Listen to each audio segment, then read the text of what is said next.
let's talk about the rule changes of Major League Baseball. Which one do you think is going to open up play the most for you? Well, I think the one that is going to have the biggest effect on offense and action in the game is actually the elimination of the shift. I think the one that is going to be the most impactful in terms of making the game more like fans want to see it is the pitch clock.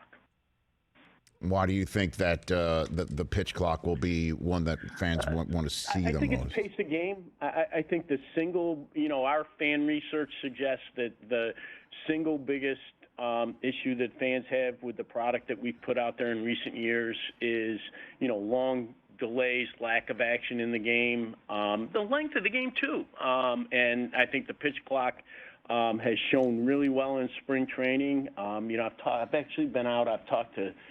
Met with in-person players on 6 clubs. The player reaction to the rules has been unbelievably positive. I mean, they do have little things around the edges that we're trying to address, but nobody's saying this isn't a good idea. People think including the players, think the pitch clock is an improvement in the game. Well, while we're on the subject of the pitch clock, let me tell you a couple concerns that I have about it, and you just let me know if I should not be or what your thinking is. First one about it with the pitch clock that I'm concerned about is a game is going to end on a pitch clock violation.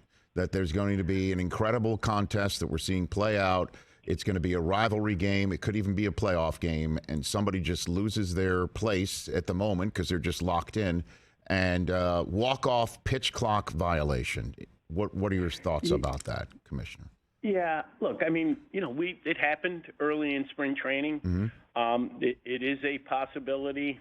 I do think that there is enough flexibility in the rules, including the capacity of the umpire to rewind the clock, that that's something in a really dramatic situation. I think our umpires are really good at managing those kinds of situations. So they have leeway to just start the clock at a rewind. Yeah, they can rewind if they want to. So is there like a hand signal for that? So I know what it is in football. Yeah. What it would be. Yeah, you'll see them put the finger up and twirl it to rewind. Okay, and that takes care of my other concern, which is the Trout-Ohtani battle to end the World Baseball Classic. If there was a pitch clock, every single one of those pitches in that remarkable sequence where the tension built, the drama built, and then the pitch finally came, every single one of them would be a pitch clock violation. Is there a thought maybe to just turn it off in a save situation in any game? Is there a possibility of something like that?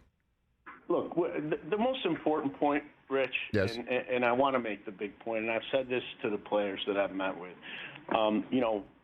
Our feet are not in stone with respect to the pitch clock. We want to see how it, we've seen it in we saw it in the minor leagues. Yep. We've seen it in spring training. We want to see it in regular season games, particularly in situations that are high leverage. And, I think we will talk about what should happen in those situations. And I think that certainly have the capacity to make adjustments on the fly during the course of the season. But the other rules, obviously the bases are the size that they're going to be.